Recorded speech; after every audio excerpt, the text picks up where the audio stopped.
Hey, Craig, great to see you, mate. Good to see you too, Martin. Thanks for jumping on board.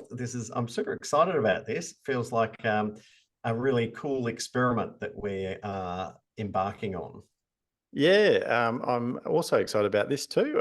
Once again, uh, I get to tell you what you're wrong at and teach you a few things like I always have. So I'm really excited. Yeah, that sense of irony is dripping over every aspect of that sentence. So certainty. We're going to be talking here in Cut the Crap with Martin and Craig. We're going to be talking all about how to increase your certainty. And this sort of evolved out of a discussion that you and I were having about certainty. I reckon it might be a really useful way to get into this by starting off on talking about why we think increasing your certainty, you as a chiropractor, why that is a valuable thing. So what do you reckon? Why do you think it's a good thing? Well, the first thing I would say is that one of the most common threads that people reach out to me as a coach about. I want to be more certain in this profession that I've chosen. I've spent 5 years, or some cases more, at university, and people struggle, and they sort of feel that they need to be more certain in what they're doing for them to better help their patients. Do well in practice. So I think that overriding sort of sense that like I'm fully certain that what I'm doing right now exudes out their pores, and people can almost smell it and come out of the woodwork to come and get a part of it. But you better use deodorant, I think. There's some mixed metaphors in that. So I guess I kind of agree. I look at it, I think there's one of those things where even as a student, 30 plus years ago, I remember going to chiropractic events and them talking, successful chiropractors being asked, what do you think the cornerstone of your success is? And it was really commonly said that it was their certainty in chiropractic. And people would often do the Parkerism of, my faith, confidence, and belief in my product, services, and ideas, and those sort of statements. And I certainly think there's a truth in it that certainty does translate into better outcomes for you in practice, but also for the people that you're taking care of. Like Mm. if you as a patient, client, recipient of chiropractic care know that the person taking care of you is confident and certain in what they're recommending for you, and their and there's you kind of know that they know where they're taking you, then I think that's an incredibly reassuring thing. And you're much more likely to follow through with care, which means you're going to get better results. You're much more likely to be patient with your care, which means you're going to get better results. And I think you also kind of tweak the knob a little bit on, I know where your brain's going there. I should not have used that word. Tweak the Speak about dial. metaphors. I'm going to tweak the dial a little bit of the placebo effect. That not feeling confident and certain in somebody, in the provider of care, you're going to get that a little bit of extra edge that you get from that non-physical, non-physiological aspect of the interaction. Yeah, absolutely. And I think, like, I can't help but think that when a person decides I'm going to go and see a chiropractor, they're very vulnerable.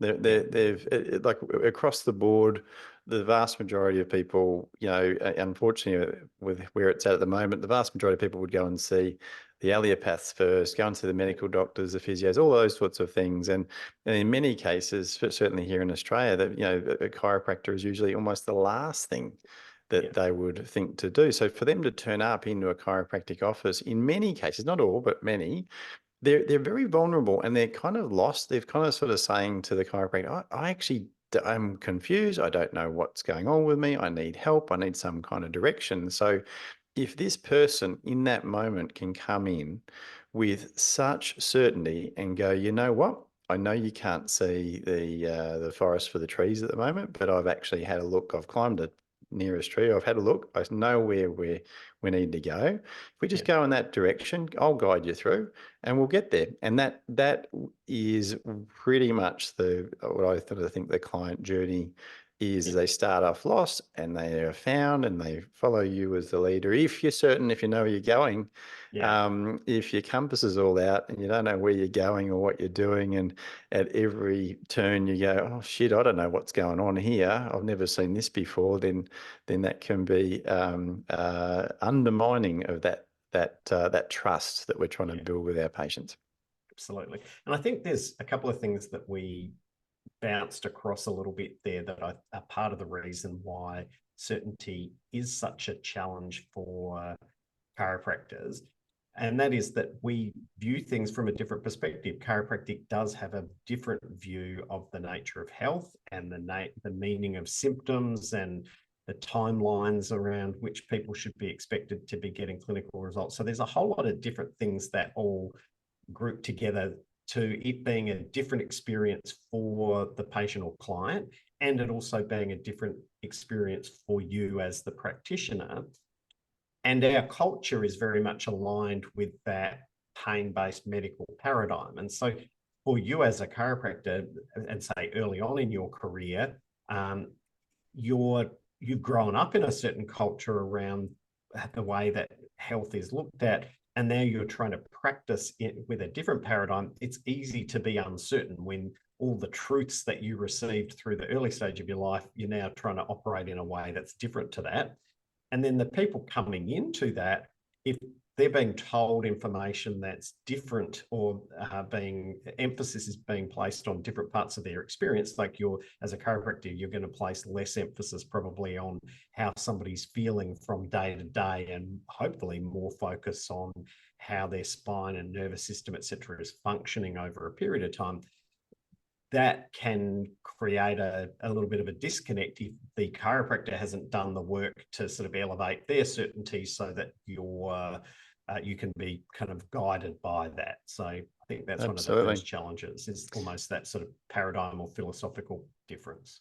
And then broaching it too. Like if you think about it, I think about a certain chiropractor will identify that the patient is in that space and understand they've had thousands of hours of that, thrown at them, and they have this health philosophy that incorporates it, that in some ways has maybe let them down.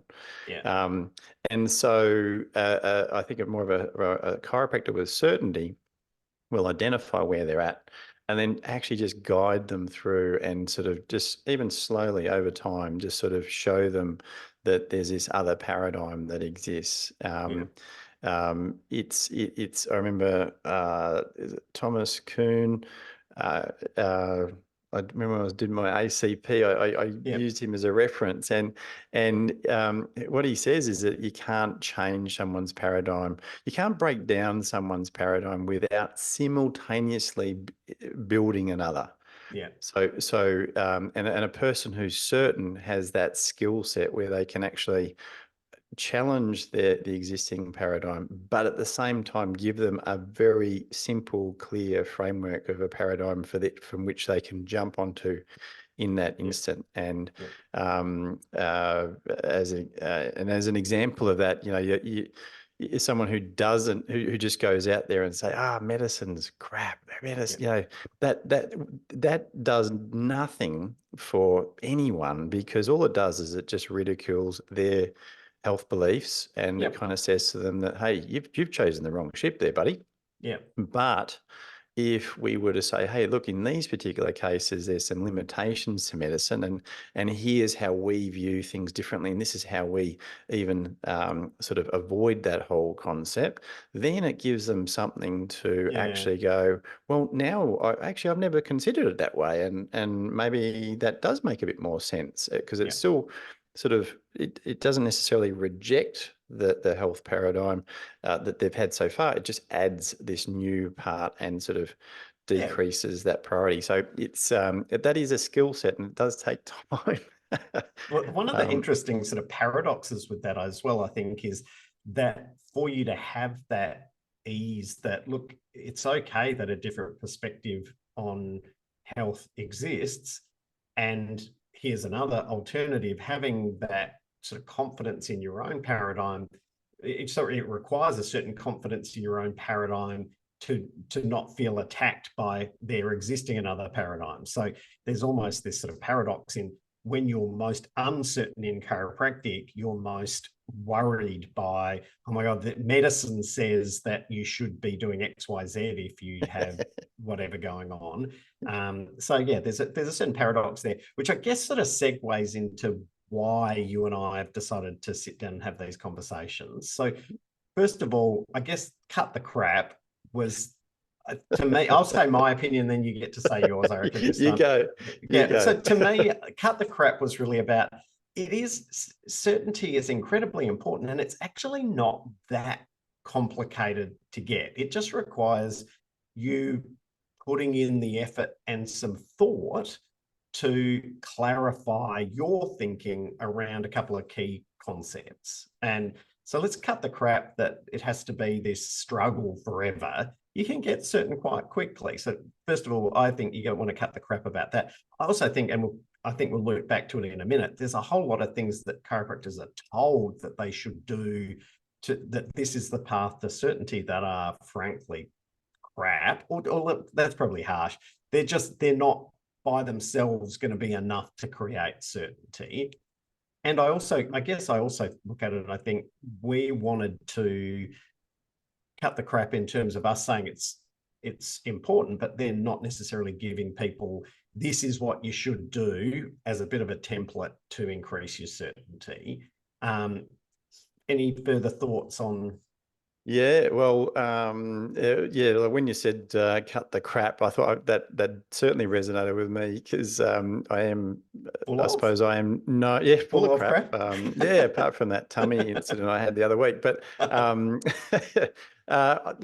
suppose it's almost, I don't know if it comes with age or years in practice or coaching and seeing similar things over time. But there's a point where I've gotten to where I'm way more frank than I used to be. So, we can sugarcoat it, we can sort of pussyfoot around the scenario, but at some point we've got to have a very clear and truthful and honest conversation about what actually is going on. And so, so that cut the crap for me means just letting go of all of the, maybe the politically correct stuff, daring to say some things that might be controversial in order to people understand the full context about, chiropractic, or just even practice and communication, whatever you want to talk about. But I do love that cut the crap. I mean, I can talk shit like anyone else. I'm probably a master at it, but I do like to just cut to the chase, and get that through. And I think, yes, that's one of the reasons why I like the name of it. So there was a few other things going around there, but I think that was probably the most pleasing. That's germane, yeah. And so, I guess in terms of that spirit of cutting the crap and being transparent, both you and I have coaching programs or courses or whatever that, if people want help in increasing their certainty, we'll have links to your program in the show notes, links to my stuff in the show notes. If you want help, it's there. And one of my pet peeves when it comes to content like this, whether we're doing, podcast, YouTube, Instagram, whatever, I hate that crap of a whole lot of fluff that gets you intrigued. But if you actually want the solution, you've got to come into my paid program. I've taken up all of this of your time and attention, and there's nothing in it for you. So I guess pay up, and I'll get you some Ginsu 2 steak knives. Yeah. So the agreement that we have around this sort of certainty project that we're doing over these next however many episodes is that we will give people tangible, usable things that they can do by themselves without having to pay anything. That will require them to put in energy and focus, but you'll get value just out of just this. And if you want to take it further, there's resources there as well. Absolutely, and I completely agree with you there, Martin. And that being said, if I may suggest to people who are listening or watching, however you're looking at this particular series of podcasts, strategies, calls, or whatever you want to call them, is I'd actually take some bloody notes. I'd actually write down some shit and actually do some shit. Yeah. Like just listening to this stuff. I mean, that's going to be great. It's going to be, you're taking it in. It maybe make you think a little differently. But really, the biggest growth will come through your reflection about what we talk about. Yeah. Maybe Martin says something, and it's a once every 4 years he sort of nailed something, and you go, shit, that sounds like a bloody good idea.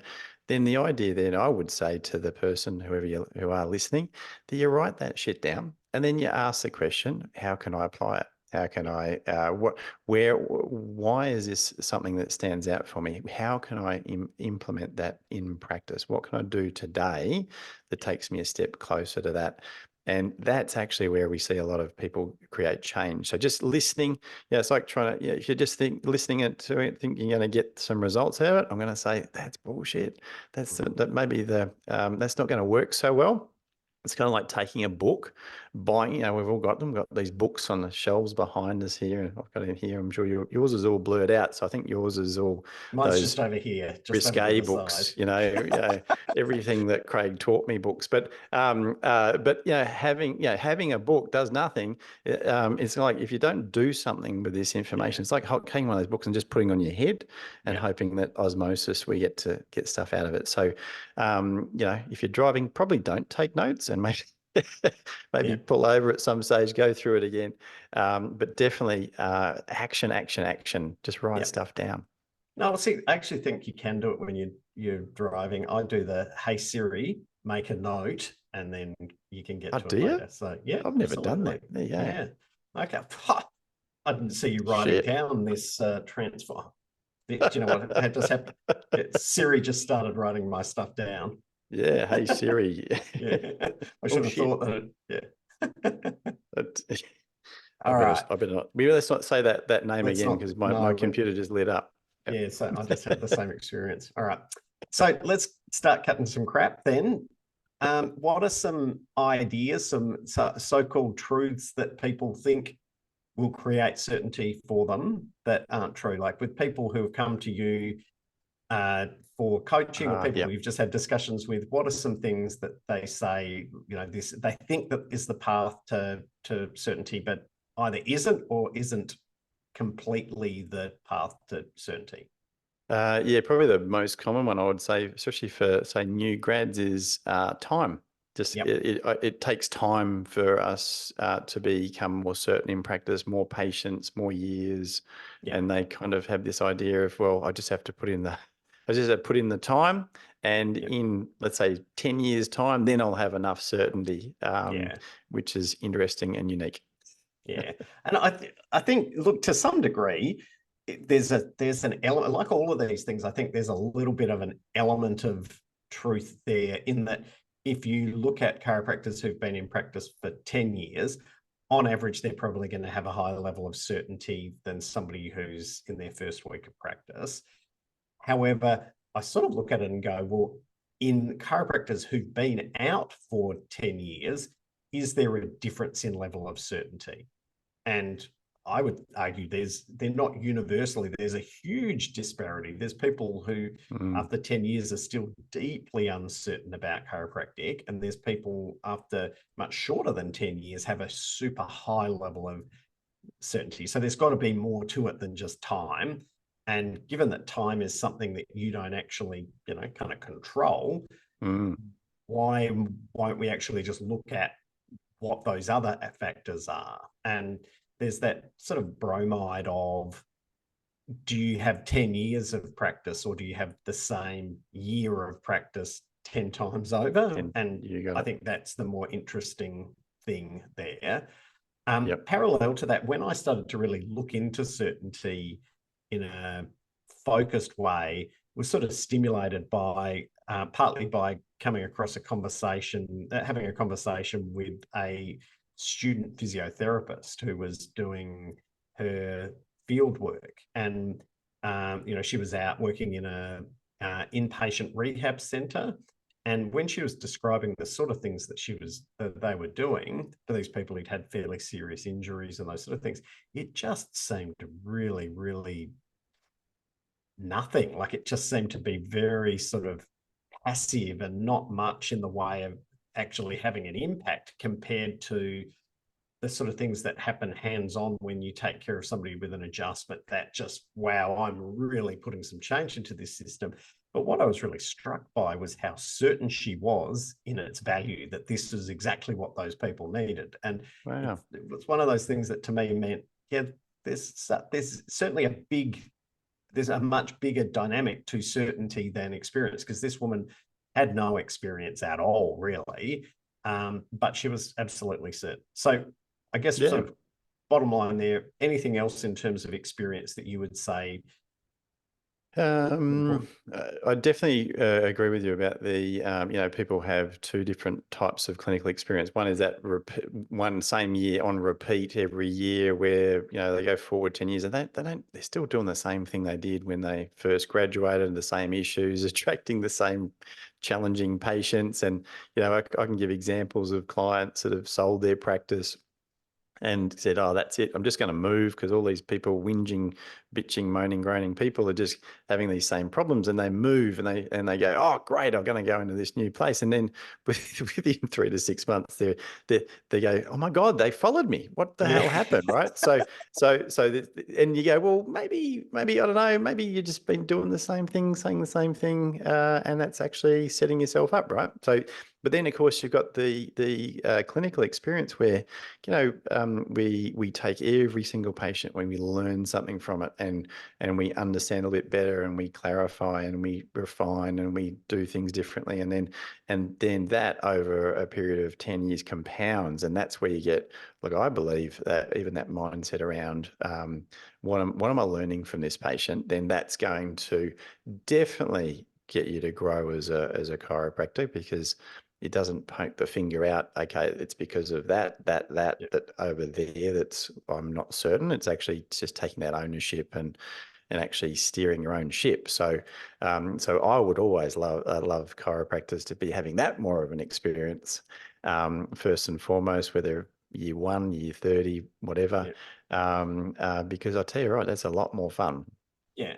And I think there's a difference in perspective there as well, where I think there's sometimes, in regard to that experience, people being on that roller coaster of certainty, where if somebody comes in and they have a phenomenal clinical response, like, oh wow, after that adjustment, like, I could see better, or I could sleep better, or it's phenomenal, and their certainty goes up, and then they're on the roller coaster where if somebody else goes, I've been coming in for 6 weeks and it doesn't seem like anything's different, or I feel worse, their Yeah. certainty goes down. I sort of look at that part of the experience as being, you've got to kind of have a better way of interacting with information, and almost looking at the things that you feel less certain with. There's a gift there because it's an opportunity to clarify something, either clarify your understanding of something or clarify the way that you're doing things. And that'll probably sound pretty abstract at the moment, but I think both you and I, in the processes that we recommend people take as we sort of go through this series of discussions around certainty, I think leaning into, oh, I feel uncertain here, rather than wanting to run away from that, and in the extreme, selling a practice and going to a different practice looking for the font of certainty there, looking at, well, the resolution for me increasing the certainty is for me to untangle this experience to work out what I need to do to be more certain the next time something like this happens. Yep, absolutely. And then I suppose if we move on from just the time sort of as the universal truth and move on to another one, is like, well, if I just do this particular technique, or if I go to another technique and another technique and another technique and so on, that's often something that people come up with as a way of increasing their certainty. And I'm definitely not going to say don't go and do techniques. I think we need to refine our adjustments, and if we're getting paid for adjusting, we should be the best adjusters on the planet. Yeah. But one of the things I see with people doing techniques is, well, there's a lot of things to unpack with this one, but you know, as they go to a particular technique, and I'm not going to mention any techniques because I think that doesn't actually matter which technique it is. There's you've got this speaker who's very proficient in that particular technique to the point where they're talking about it, they're teaching it, they're doing all this stuff, and they're passionate about what they do, and they just thoroughly believe undeniably that the technique that has got them to this place where they're certain, if people just know this technique and apply this technique, then you too can be at this, and I think that's great. I just don't always see people getting that same certainty as the speaker who's at the front of the room in that case. And then of course, you know, the following weekend they go to another technique seminar, and where this guy says you should be doing this lady over here says, well, that's exactly the opposite of what we do with this technique. And then, oh my God, then that undermines everything. So so technique is a big one for me. Yeah, I think I 100% agree. And I think there's this idea of I just need more tools in my tool belt to be effective. And I look at it, and like all of these, there's an element of truth. You should be masterful at techniques, and you should ideally have, I think, a couple of different approaches. Like not everybody's body has read one technique textbook. Like you need to, I think, have a couple of different ways of interacting with helping people. I think it sometimes helps, and we'll talk more about it, to have a unified understanding of what's happening when you apply different techniques. Because I think the challenge that I would see there is that you sort of sketched out. If different techniques suggest, their analysis suggests conflicting things or conflicting priorities, that actually can undermine your certainty. And I like the idea of, you know, if you have one watch, you can be pretty certain what the time is. If you have two watches, you're never certain which one's right. And I think having and you know, it's oversimplification to a degree, but I've certainly worked with chiropractors where they've done 10 different techniques, and if somebody comes in, they're doing 35 different tests on them to work out what the priority is. And it's like, wow, that's degrading certainty rather than increasing certainty. So now the next one, I reckon this one might be a little bit controversial. So, because I think let's do it. Let's do it. Let's cut the crap, Abe. Because I feel like you and I have slightly different perspectives on this one, which is, I think sometimes, well, I think often chiropractors feel like if they just get the perfect script, then they will, if they just had the perfect thing to say on that would create certainty. And I think that is crap. So go ahead and defend your bullshit belief in scripts. Look, I'm actually quite pro script. So you know, one day when you use my scripts, man, you too will achieve certainty in your practice. No, but what I think about scripts is not so much that here, have this script and read this, and if you get my words and say my words, you're going to get this result. That doesn't work. So I'll agree with you to that point where I go, there's no perfect script. There's absolutely no perfect script. However, if we look at things, I like to sort of reframe it a little differently, and I go, well, we go the opposite end. We go to the opposite end of your career. You've been in practice now 30 years, and I ask you, well, Martin, you've been in practice like 100 years or something as a horse and carriages when you first started. You know, back then, you know, you wouldn't have talked about cars. It would have been all, you know, horse manure and what do you feed your horse to make him go faster? Absolutely. But effectively, we ask the question, okay, if you've gone forward 30 years in practice, and you might be excited by that if you're listening to this, or you might be going, oh my God, I don't want to be in practice in 30 years. But it doesn't matter.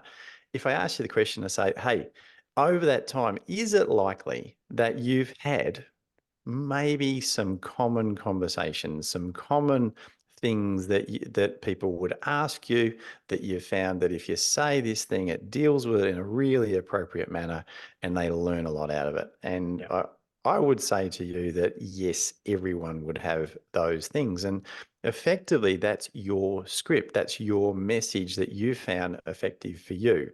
Now, if someone's not doing so well in their practice, and maybe and the challenge I have with no scripts is this, is you've got someone going into a consultation who literally flying by the seat of their pants without sort of any idea of how do I set up the scenario? How do I make a clear agreement with this person? How do I get them to understand from a lay person what's going on? If we don't have some kind of structure to that, then you know what? That's a pretty risky game you're playing, because if you nail it, then fantastic, right? The person's going to stick around. They're going to really do well with chiropractic care. But far out, that's a lot of risk for someone flying by the seat of their pants. And if they don't get it, they're going to leave. They're probably going to go and tell people that you're full of crap, and they're never going to experience it. So it's a very risky sort of set. So I do see scripts different. I don't ever say to my clients, hey, you absolutely have to say this. Well, actually, truth be known, I actually have told a couple of people that over the years because they've been a bit of a dumbass. But you know, that's I had to be frank with them. But of course, Martin, you know, when you come and do my course, I'll teach you these things. Okay. Well, I'm glad that you agreed with me, and that scripts are by themselves not that good. And actually what you need is a template, because that's what I've always advocated for. So I think we agree basically that I was right, but further to that, So I think we've come to a point of agreement where I think the limitation with scripts is that if things are overly scripted, if you're using somebody else's words and you're saying the same thing to every person, people pick up that that's inauthentic, that it's inauthentic in terms of they're not your natural words, and it's it's not individualized to them. So it doesn't sort of resonate that they feel seen. And I think we're agreeing with that. So I would look at it that certainly having the higher level of scripting that you have early on until you kind of work out a bit more nuance is important. And complete chaos and no structure is crazy. Like it is freeballing it in a skirt. Like it's just not a good look. The mid ground for me is that you have a template, that you want to have a template that maps out the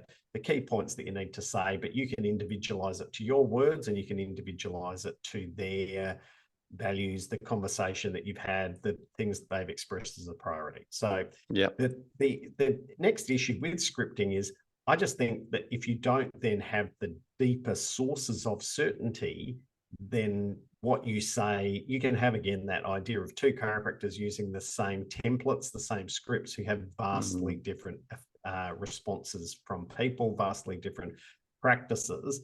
And so there's got to be more to it than just the what you say. Well, exactly. And if there's no understanding behind the scripts too, like you and I both know, when we're doing presentations, you'll, I don't know, you might do, like, an hour, you might spend 8 hours in putting a presentation together. And you know, the idea with presentations, unless you're certain presenters, you know, the idea is you have fewer slides with more information and with less words, right? So you might do hours and hours and hours of research to do this maybe 1 hour presentation. And the reason why we do that is because if someone asks a bloody question along the way, you actually need to be able to give them a really articulate answer and then keep things going in the right direction. Now, if someone asks you a question and you've just got the script there and you have no understanding around it, you're screwed. You're actually screwed. And that's not a good place to be. That's definitely not where you're going to get certainty. And maybe if I also add with scripts too, there's a cultural difference as well with scripts. So what I see a lot that is look, you and I have both been to the US a number of times, got a number of friends over there, but is a very different culture, a very different working environment in the US compared to here in Australia. You know, things that you can say in the States, you can't say here. And I'm not even talking about from an APRA point of view. I'm just talking about Australians have a lot of a very skilled bullshit radar that that just goes off as soon as someone uses sort of some kind of not Australian culturally Yeah. appropriate terminology, right?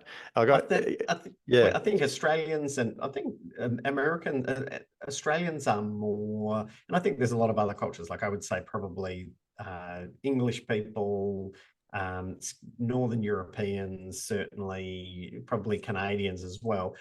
It's sort of a culture of understatement that if you overstate the value of what you're doing and those sort of things, it's sort of seen as a bit wanky. And whereas I think, this isn't meant as a criticism of America, but America, that sort of individualism and that culture of being sort of what we would feel is over the top, but being much more an advocate of big ideas, that's celebrated more. Whereas here it's like, just get your hand off it.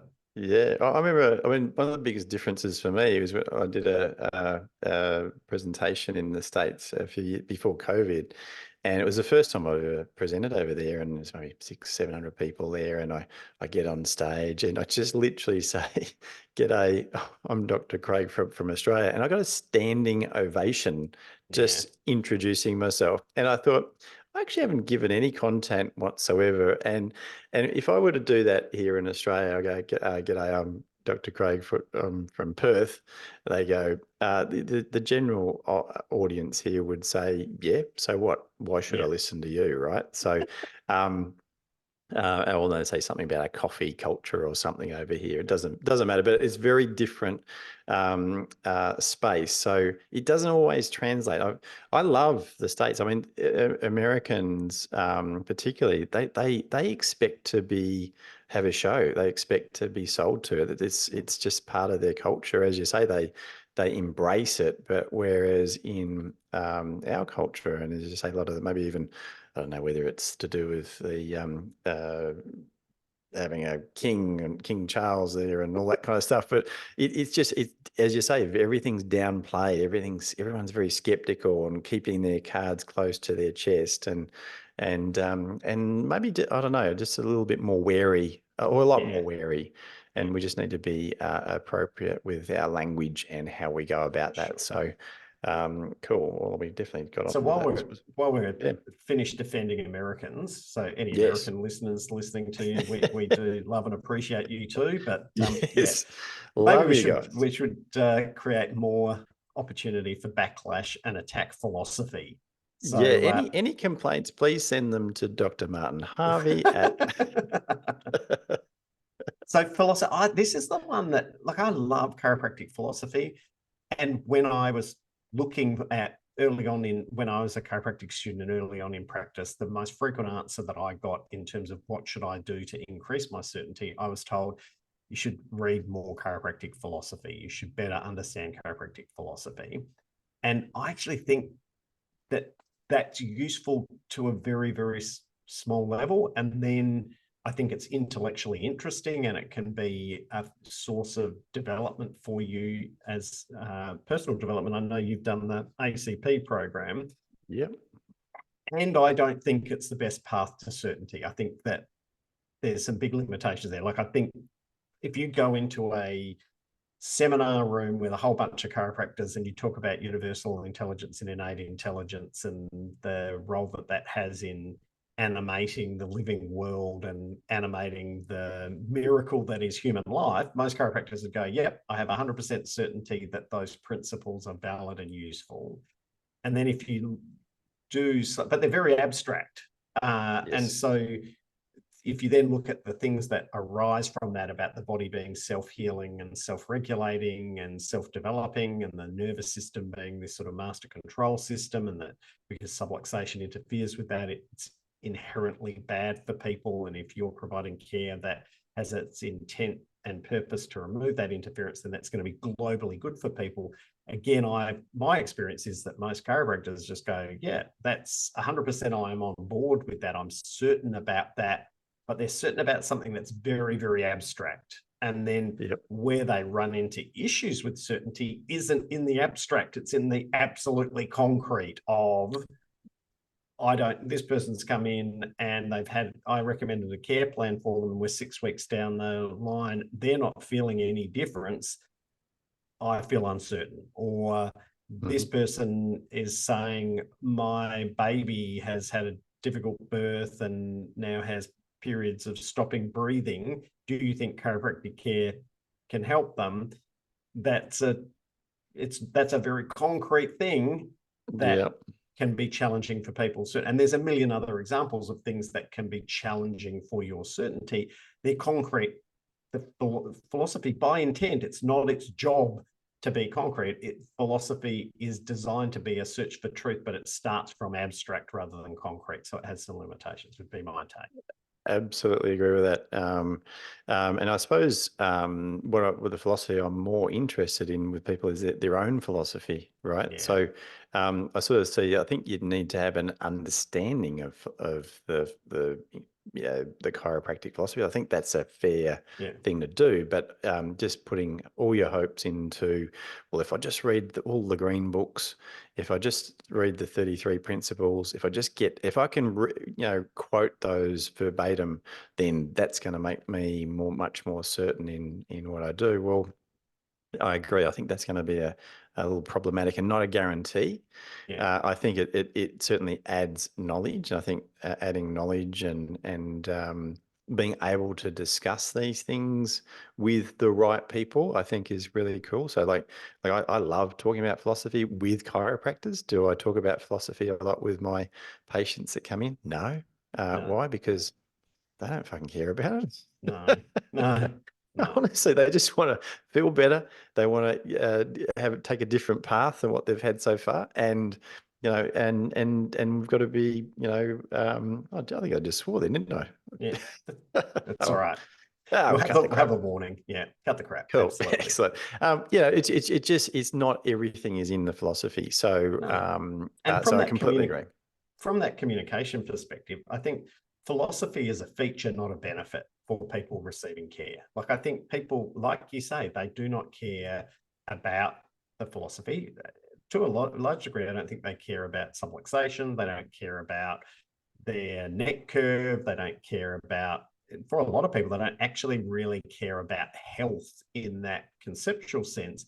However, they do care deeply about what's important to them, whether that is playing golf on the weekend, their relationship with their family, their ability to concentrate at work. They care about all these things that an understanding of chiropractic philosophy allows us to deliver, and helping them see beyond that kind of reactionary medical paradigm can help them make better decisions in the future. However, I think we need to recognize that us understanding philosophy can help, but it's not the complete and only path to certainty.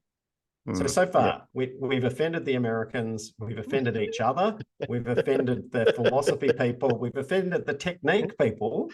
Maybe I reckon we should just take a swipe at the evidence-based sciencey people. Let's do it. Let's go for it. All right. Do you want to start on this one or me?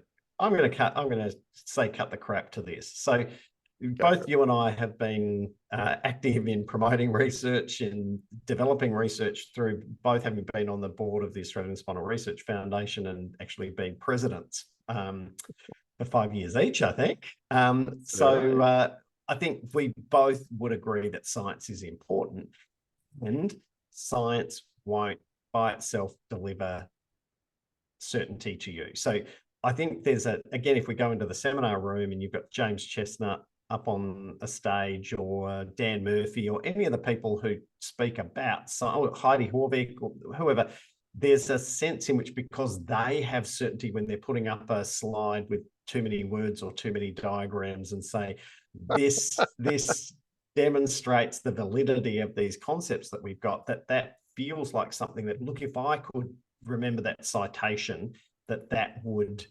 deliver me certainty. And I think in a similar way to philosophy, having an understanding of that science can help raise your level of certainty. And again, it's not specific though. Like, again, those scenarios that we're talking about that tend to shake people's certainty, that Heidi did a randomized controlled trial that showed certain changes in H reflexes and brain activation and blah, blah, blah, on average in a group of people doesn't help you in that circumstance necessarily. And so it needs more than remembering the citation at the right time. And in the same way as people don't care, the people you're taking care of don't care about philosophy, they don't care that that study was published. They care about what their clinical results. They're very, very interested in the N of one level of research, which is what is the benefit to me. Yeah, I I'm going to actually agree with you on this one, Martin. I do agree. And to add to that, so just everyone's seen and heard that. Take note of the date and time that this happened, and that will be the last time for another leap year. But no, it's I can't remember the last time a person actually asked me for research whether or not they start care or not. No. Like, no, I just can't remember that. And where research does help us is in policy making. Yeah. Like at that level, which is great, and I think our organisations need to use it there. But from a certainty point of view, just knowing that there's research there, maybe there's a little bit of confidence you'll get out of it. But really, unless we can translate that research and can communicate that with people, is really not going to have the effect that we're wanting, or people are wanting to have that effect. And the case is up front right now, you should be supporting chiropractic research. You should be members of the Australian Spinal Research Foundation, or actually buying or supporting our researchers. We do need more. However, we can't just wait until all of the research is there for us to be more certain about what we do. Because let's face it, right now, at this moment in time, there is more research that supports chiropractic than has ever existed ever. Yeah, absolutely. And yet we're still in the same have the same challenges in practice. The same people are coming to us. The same issues are occurring. So we can't be waiting for that particular. If we just another one comes out. And the other thing about research, I'm going to say is if we look at more, let's say, more the other end of the spectrum, maybe less on the vitalistic and more about the pain-based. That someone can be so evidence-based or focused on the research in their practice that, one day, I just can't help but think this, if they're so full on into that, one day they'll do this particular technique on the lower back and it might do really well. But that night they read this research that says that they should be doing something completely different for that exact same thing. The patient comes in the following day and then the chiropractor says, well, I'm so sorry, Mrs. Jones. I know yesterday we did this. The new research is there that actually says that we should be doing this completely other thing. That's very confusing, and it doesn't necessarily mean that that exact thing that happened in the research is going to translate into practice as well. Like it's just anyway, incredible. But I completely agree. And I think there is the thing that we've discussed a lot of times, which is when we talk about evidence-based practice, it's that trying that three-legged stool of best available evidence and your clinical experience. And I would make the distinction that focused, studied, tweaked evidence experience where you've looked at the things that have gone well and the things that haven't gone well and actively learned from it. And there's the patient's goals and values. So we need to have all three of those things rather than look, if I don't have a randomized controlled trial or a meta-analysis of randomized controlled trials, I'm not going to contemplate taking care of somebody in this scenario. Yeah. All right. Crazy. All right. Is that it? So, is that all? No, I reckon there's one other. There's one other, which is my education, where oh yes, I forgot that. Yeah. The uni I went to didn't have a good, they didn't teach me philosophy, they didn't teach me technique, they didn't teach me X, therefore I can't be certain, whereas people who come out of X program that has blah, blah, blah, blah there, and that has this focus on philosophy and technique, and then I'm going to be more certain. Yeah, I agree, and like it's quite interesting, isn't it? Because the ones that come out of those, if they believe this thought, they come out of the schools that didn't have philosophy as part of it, It's almost like if they sort of, you have to have about 3 to 4 years of feeling like you've been kicked in the guts before you finally realize that you've actually got some control about what you actually do in practice. But then the other end of the spectrum, maybe the school is associated with having a high level of, philosophy and that taught.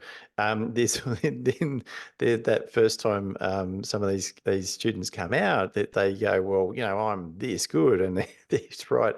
Like, self-awareness is an interesting thing, right? So like, I'm up here, and then it's a pretty hard knock on the ego in that first year of practice, where they've sort of gone, whoa, okay, maybe I need to know a bit different. I mean, I myself, I remember graduating from university, and I remember that feeling of just knowing everything. Like, where you're just full of the sense of, oh my God, I'm so connected to the universe, and I'm all knowing, and these hands, my pisiforms are hot. I'm just gonna adjust someone, and they're just going to levitate above the table, and all of these people are going to come in, and it's just going to be amazing. I just can't wait. And I had my first patient, and I realized I knew nothing. Yeah. Absolutely knew nothing. I've been Humbling searching. experience. Yeah, I've been searching for that feeling again. It's, 25 years in, but I'm still searching. So I'm hopeful. Yeah. No, and I think look, I guess my perspective on it is, there are certainly programs that I think are doing a phenomenal job of creating a great experience. And I think ACC, Scotland College, New Zealand College, and we could go on and make the list. I feel like I almost tripped over there. I was thinking, I'm going to leave somebody important out here. There's some great programs. Barcelona, yeah. There's some great Life, Sherman. I'm going to shut up. I'm making it worse. Just remember, ladies and gentlemen, any complaints, please send them to Dr. Martin Harvey. I'll make sure they pass straight on to Craig so he can get back to you. But the bottom line is, yes, the quality of the education can make a difference. However, it's not complete by itself. You can increase your certainty, you can increase your understanding, you can increase your skill set, regardless of where you went. And actually, you are required to. Nobody comes out of any of those programs complete, and nobody comes out of one of the other programs with a different emphasis incomplete. It's just, you come out with a slightly different emphasis in different areas, and it's your job to do the work. So, yeah. And just one last thing with that, I say to people is, when you graduate from any institution around the world, and that's me being politically correct now, is that you don't graduate as good. You graduate as safe. Yep.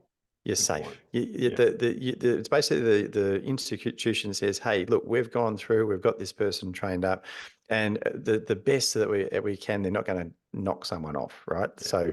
So they're good. They're not they're good. They're safe. And then what then happens is that other stuff that you do along with that is what actually makes you good, because no one actually refers to you, I'll go and see Martin, he's safe. Yeah, no. They go, see, I can see Martin, he's great. Yeah. Not as great as Craig, but he's okay. All right. Yeah. I think there's a certain level of insecurity that makes you have to keep saying those things, isn't there? It's all right. Well, maybe if you do my program, that little chip will be rubbed off the shoulder. All right. So we've spent a fair bit of time now saying what won't make you more certain, and we've almost had this sort of promise of what will make you certain. So kind of big picture wise, I'm going to ask you to give the big picture of what you think the overall process is for somebody to increase their certainty. And then maybe what would step one be? Like, what would, somebody's listened to this conversation, they've watched it on YouTube, whatever, and what would the first thing that they should do to then start them on this journey of increasing? Probably okay, so overall, there's a few different aspects, and I can speak from a point of view of what we do with our coaching clients. There's a sort of I wouldn't say an absolute sequence we go through, but there's some points there that typically people come up with some challenges, and probably the first thing I would say, that step one would be really getting people to get clear about what it is that chiropractic does. So that is actually, as I mentioned before, I'm actually more interested in the person's own philosophy Yeah. rather than the chiropractic philosophy. And that's such an important thing. I remember going out to a university before I was banned from it, and talking to students, and I asked this to the students. What does a dentist do? And without any hesitation, they help people with cavities and give fillings and oral hygiene. What does a nurse do? Well, they help doctors in theatres and care for people in hospitals. What do medical doctors do? Well, they do drug surgery, these kind of things. Then I ask the question, just as I always do, what does a chiropractor do? Crickets. Absolutely crickets. Now, why was that? They were sort of scared about, getting the answer wrong. Well, I don't know, but really, it can be quite diverse and quite a range of things. And so the first thing we need to understand is, what does this person believe? What do you believe? When you deliver that adjustment, what do you think actually happens in the body, and how do you see your purpose in that?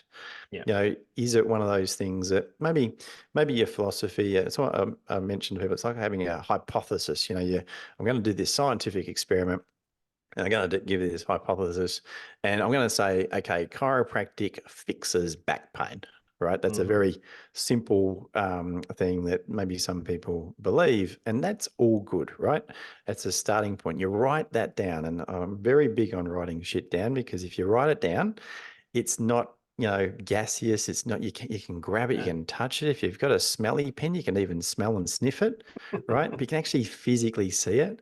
Chiropractic fixes back pain is a starting hypothesis. And so what then happens, I would suggest to you is you write that down, you go in your very next patient, and you ask the question, has this person's back pain been fixed with chiropractic?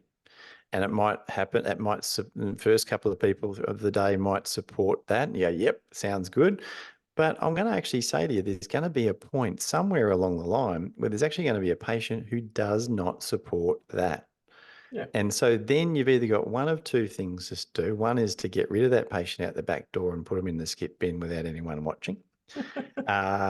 Or you just say, well, that was a statistical anomaly, and we'll just ignore that, like drug companies do with their research. Or we ask the question, well, is that original hypothesis accurate and true? And what can I change about that maybe helps incorporate what I'm experiencing with this particular patient? So then we might go into, and I'm not saying that you should do this, but this is about where people, they come up with their own. Next one might be, well, chiropractic helps, improves the physical function and range of motion of the lower back, and sometimes and in many cases helps back pain, right? Yeah. And that might be that next sort of level of having that hypothesis or philosophy that's evolving. And over time, as you keep doing it, you just can't help, if you have this kind of process you're going through, you can't help but improve Yeah. in regards to that. And now, how many people do this? Not many. Not many people do it. Why? Because it's very confronting, I think. Actually confronting. Why? Because if I say to you, Martin, what do you believe? You'll be very articulate and you can quote all the things and kill us by PowerPoints and all that kind of stuff. But in most cases, people can't clearly articulate what it is that they believe. Number one, depends who I'm talking to. Yeah. Right? What happens if they think differently to me? This bloody rejection thing's going to come up. Number two, I actually don't know, because I've never written it down. Yeah. Yep. So that sort of tangibility. Yeah. Yeah. So it's more, so for me, the first step is, let's see where you're starting. Let's see where we're starting at. Yeah. And let's start maybe developing that. And that does take a little bit of time and a little bit of perseverance, but it does actually work really well as a first start. Yeah. There's other I guess, steps, but it's the first start for me. Yeah. So I guess the flow of what I tend to encourage people to do is kind of similar, but slightly different, in that, I guess, sort of big picture wise, that sketch that I've had of people having certainty around the core philosophical ideas of chiropractic. I look at certainty as most people start off pretty much 100% certain about the validity of those core ideas, namely, there is a universal intelligence, there is an innate intelligence, the body is self-healing, self-regulating, self-developing, nervous system is the master control system, or at least has a central role in regulating how healthy and vital the body is, that subluxation or that core spinal function, however you want to name that, can have a deleterious effect on that, and therefore can have wide-ranging negative implications on how optimal your body is, and that if you were to provide an adjustment to correct a subluxation, that would be globally a good thing. I look at that as most people are starting off with 100% certainty there. And then I look at the challenge, though, is that that's really, really abstract. And then the causes of lack of certainty tend to be very concrete, those scenarios that we were talking about. And so metaphorically, I think the lack of clarity that people have in terms of concrete stuff then means that their certainty leaks out. They're not certain, look, this person who they haven't noticed any improvement in their symptoms over a care plan, do they just need a different technique? Is chiropractic no good for them? Do I need to just give them more time because they're really chronically subluxated? The lack of clarity of structure that they have in place in terms of concrete stuff is where their certainty leaks out. So step one for me is making sure that they know that they're clear on those core philosophical things. So I actually get people to do like a survey of, look, how certain are you in these ideas, so that we're not sort of thinking, oh, we've got to loop back to maybe I've got to go back and better understand the philosophy. And then the next steps that I won't go into detail yet, kind of, I guess, a parallel to yours. I think that the thing between the actual communication procedure or the clinical procedure of what should I be doing or saying with this person as a procedural point, I think that there's a middle ground where you need to be clear about what your paradigm is. And so for me, the paradigm is the model of subluxation, the model of what's happening with this person that is in my practice. How do I know that it's happening? Like, what are the clinical tests that I do visit to visit, and also the clinical tests that I might do at a more periodically, whether it's posture, range of motion, muscle tests, whatever. And then second to that, I like for people to have kind of thought out rules of what do I do and what don't I do, and that's what creates clarity around those in situations. So big picture, that's the flow. But the first step for me is for chiropractors to write down, like to really look at those just basic couple of principles and saying, look, am I 100% on them? And if they're 100% on them, then the problem isn't with the philosophy or your belief in the philosophy. Your lack of certainty is somewhere more concrete than that, either semi-concrete, which is a paradigm, or completely concrete, which is a procedure. Out of interest, how do you go with the results from that survey? Do many people come back and go, actually, no, or is it? So there are some people, it's almost everybody goes, yeah, no, I'm 100% with that. There are some people who are very much on that kind of evidence-based level who might say, yeah, look, I'm 70% certain about that, but because there's not big randomized controlled trials that support that idea, that's the limitation. So, but I also think and I don't think you have to debate that to go, no, you should be 100%. I just think you want to be aware of where your level of certainty is in regard to that, so that you can then say, what would I need to know at a paradigm? What would I need to have instruction from a paradigm perspective to then have a testing procedure at a procedural perspective to be certain that in this person, I'm benefiting, they're receiving benefit from their care. Gotcha. No, that's good. Yeah, well done. All right, geez, right. Twice I've, yeah, no, cool, yes. Shit. Yeah. You're learning Don't peak too lots here, soon, mate. Craig. Yeah, Don't peak too soon. We've got a few calls to go. absolutely. Oh, Well, I I think love the series that Martin did with Craig, but he, after that first one, Martin ran out of stuff, we've got to start strong. Yeah. I feel like we've accomplished a fair bit here. We've cut some crap. We've got Yep. some clarity around what doesn't create certainty. And then we've got people, I guess, starting the journey of getting some clarity and certainty by really looking at what their current beliefs are. And I guess the next test that you're doing is like really having the courage to look at your beliefs and test them. Like if they're true, then let's test them and see if they demonstrate that truth. And if they don't, then that's actually a gift. It's the gift of not knowing of knowing that it's not 100% right and tweaking it, and then having the next interaction with the patient or client as an opportunity to seek a greater degree of understanding.